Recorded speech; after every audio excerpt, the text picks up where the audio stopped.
You ask Tiger to solve. This deals with linear equations with one unknown. The final result is x equals 100 over 3. Let's solve it step by step. Group all constants on the right side of the equation. Add 37 over 3 to both sides.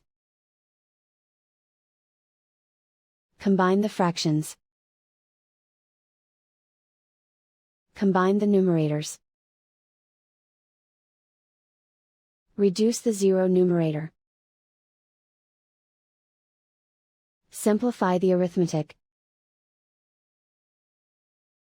Convert the integer into a fraction. Combine the fractions. Combine the numerators. And so the final result is x equals 100 over 3.